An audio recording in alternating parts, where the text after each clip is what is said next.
Introduction to Legal Skills, How to Think Like a Lawyer, Module 5, Application.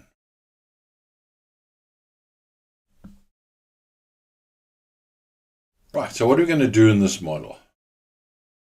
This is obviously coming to the end of this course, but I'm trying to put it into what I started with, which is the framework of problem solving. So we're going to apply FILAC. We're going to distinguish cases and stories, versions from one another. We're going to apply the correct section or sections of the law in the correct manner. Okay, that's what we're going to do. And there's a couple of exercises that I'm using to illustrate, to achieve those objectives. In your workbook as well, you have the exercise that is 17, to learn to apply the law, a set of facts and issue and dispute. So let's read this together. Joe Smith is employed by Widgets. He's worked there for 5 years. He earns 5,600 Rand per month. He notices how expensive things have become.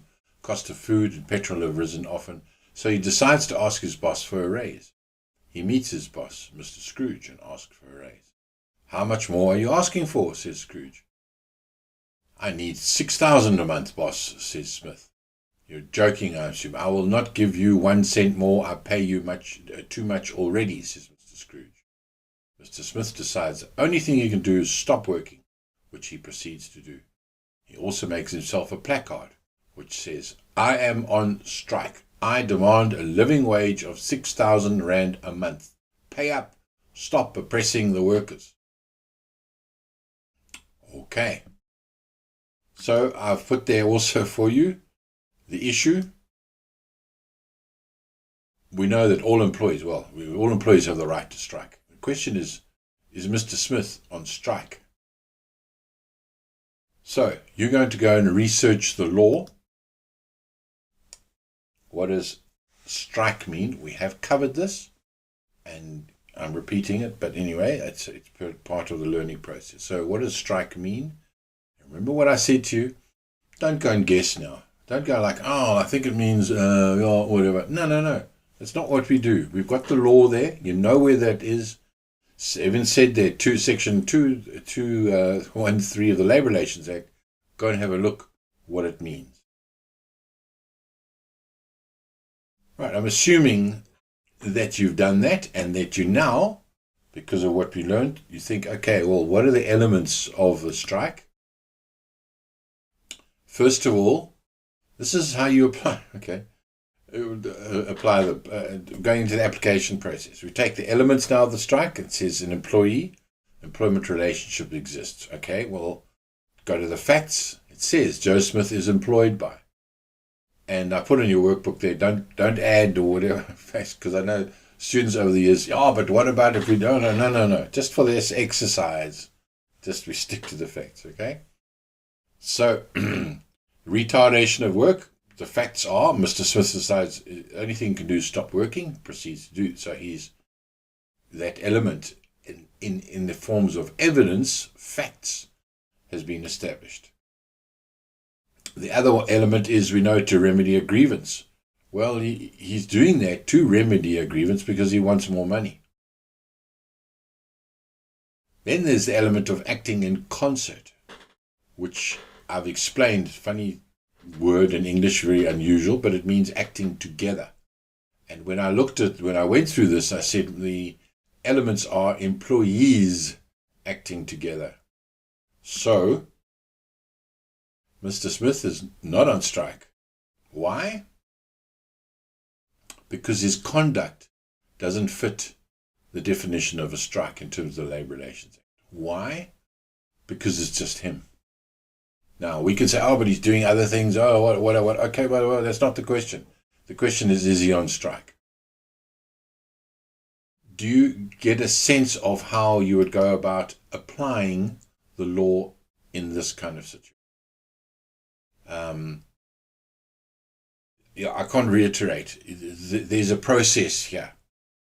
And also the process to say, I've said a few times, once you've read the facts, you do not simply go, no, he's not on strike, or no, he could be so. No. We're just trying to find out, is he on strike? That's all. And then how do you do that? You look at the facts, you take the issue, the question of what a strike is, the elements, and you break it down, etc. Okay, I hope I've explained what are we talking about. In terms of 18, let's do that now. Again, it's in your workbook. Right. To learn to apply the law to a set of facts and issue. You're the HR of widgets. The company makes widgets and sells them to the public. Yesterday, you received a report of an incident. A manager, Mr. Buthelezi, tells you that an employee, Mr. Leroux, refused to deliver a box of widgets to a company and told him to F off. He wants Mr. Leroux to be charged with misconduct. Mr. Leroux is a delivery driver for the company. You call Mr. Leroux into your office this morning and question him about this incident. He says he was told by Mr. Buthelezi to deliver a box of widgets to a customer. He told him he could not, as he was making a delivery to another customer, and would do so when he finished that delivery. He says that he's done the delivery this morning, first thing. Issue. What form of misconduct has Mr. Leroux perhaps committed? Well, I hope you see it's what? Misconduct. It is misconduct in the form of insubordination. Right, so now we know that. We take the elements of that form of misconduct and we do the exercise as follows, breaking down each and every element and saying, this is the employer's version, this is the employee's version, and now what's the situation? So how do you apply it? So the employer version is he was given an instruction. Well, an employee, we've got that. Okay, there's no dispute about whether he's an employee. He was given an instruction. Yes, he was given an instruction. Is the instruction lawful and reasonable? Yes, because it's his job to deliver. So all of the elements are satisfied except the one where he says he was told to deliver. He told him he was not making delivery. Another customer would do so when he finished that delivery. He says he's done the delivery of the morning. So here we have a situation where he refused. Okay, he refused to obey the instruction. Buthelezi said, take this to the customer. And he said, well, I can't. I'm doing another one, but I'll do it later. And then he did it again. Now, I suppose, and depending on, we can broaden the facts. This was an urgent delivery or whatever. Not what we told. Okay, Buthelezi didn't say I told him to take it now. He just said deliver it. So there we have a kind of, or an example where, once again, what we're doing is we're taking the facts. We're looking at what the issue is, because in this one I've said to you, what is the issue? Was he insubordinate? You see, if you define this as something else, I can't even think. Oh, well, maybe incidents because he told him to F off. Then maybe you'd be looking for something else. You'd be looking at the question of, did he tell him to F off? And why? Okay. So it would be a different situation. And do you understand that if you went down that track, or if you defined the issue as something else, I mean, to be ridiculous, defined it as a strike, ooh, you really are completely down the wrong track. So here you've defined it correctly as misconduct, number one, not poor performance, which, okay, we'll get into the law. You look at the other, on the website, there's a lot of discussion around that. And then you say, okay, what are the elements? And you check each, and you work out. Now, yes, this is a silly example. Yes, this is like, but it's not a question of whether it's silly or too simple or whatever. It's a question of trying to get you to apply your mind to this kind. Good.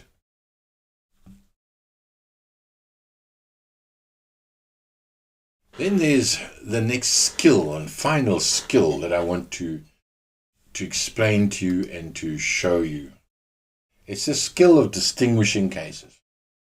The skill of saying, well, here's one set of facts, and there's another set of facts, and should they be treated the same? Okay, should because remember what I talked about, precedent and all that kind of stuff. You can say, well, hang on, here's a set of facts, and this is what happened. the judge in that case, held there was unfair discrimination or whatever. Now you look at this case and you go like, what is it? It's, maybe I'm making it too easy, but we do this in life. We make distinctions all the time. We decide to rather do one thing than another. We rather say one thing than another. Now, in life, in terms of the legal position, we don't always have the same issues that arise exactly. And that's the problem. So what I find with this, when I've taught this to students over the years, and then what I find is when I'm asked questions, I'll talk about some form of misconduct.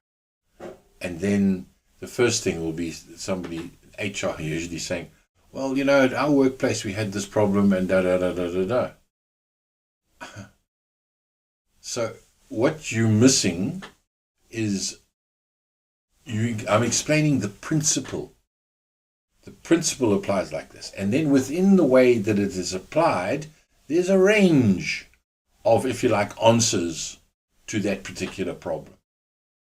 Okay, because that's how law works, and that's how, when you have this process of trying to distinguish and trying to come up to a fair reason, trying to investigate properly, all of the stuff that we do, you won't always have cases that are exactly the same.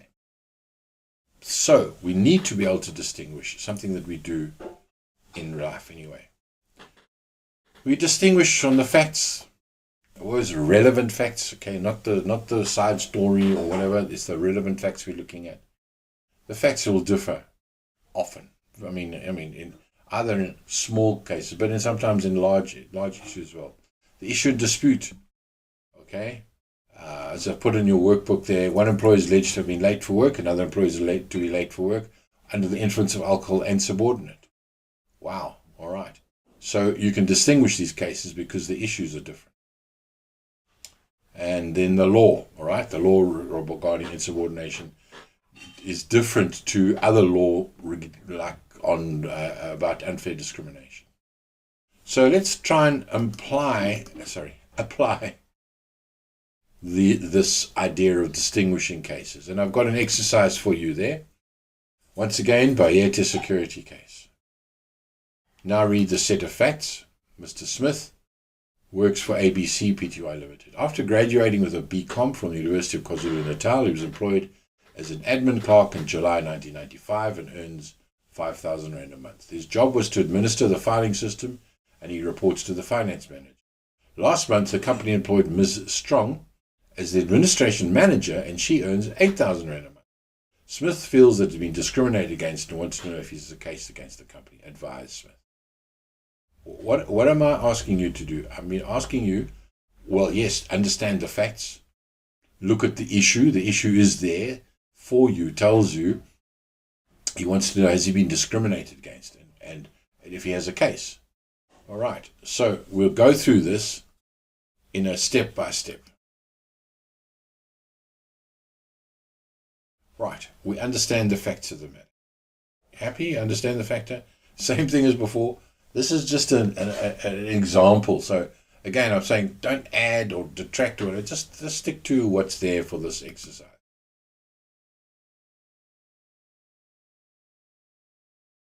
Sure. Okay. So on the facts, can we distinguish the relevant facts? Can we distinguish between Bayete case and this case?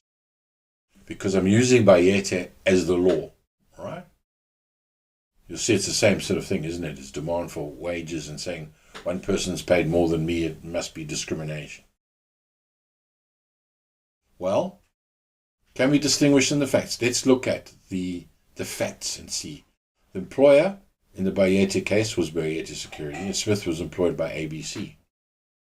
Is that relevant? Can you distinguish because they're different companies? I would suggest not. It's relevant only in the extent that the facts are they're different companies. Then Smith earns 5,000, by applicant Bayete is 1,000. Is that relevant? No, because you are looking at the same issue and dispute is the same. Applicant is Bayete is referred case to the CCMA. Smith has not done so. Is this relevant? Or you might be thinking, oh, hang on. Remember what we talked about in terms of he didn't have jurisdiction because he hasn't referred. Well, hang on. In this case, we're not talking about going to the CCMA. He just wanted to know if he has a case. It's long before you actually end up in CCMA or court. Is it relevant that Bayete case occurred in the security and marketing sectors, while Smith's case is about administration? Would you say that is factually so relevant that you need to distinguish? I would suggest not. Okay, issue and dispute. In Bayete, the employee said he was discriminated on the ground of his race. And in this case, what is he actually saying? Do you need to go back to read that? What is he saying? In this case, it's sex or sex discrimination, male, female. He's saying, I as a male am earning this, but this female is earning Y. All right, so he's now putting his unfair discrimination case, or at least potentially, not on racial discrimination, but on sex discrimination. I hope you get this as well, but can the law of unfair discrimination differ depending on the reason for discrimination? So while we have discrimination on racial grounds, and we have discrimination on the grounds of sex, the actual law, would it be different? No, it's still discrimination law. It's still that you have to follow and show, for example, that there's a material difference which leads to the finding of discrimination. So, does the applicable law differ? In Bayete, the applicant alleged the black male was paid less than lower white male. In this, and learning from Bayete, what is the applicable law in the context of the facts? You would have learnt this law, haven't you? You have learned the law from that case. Now, I said to you, you now know that case is like 1998. Whoa, it's old. But has the law changed? Has the law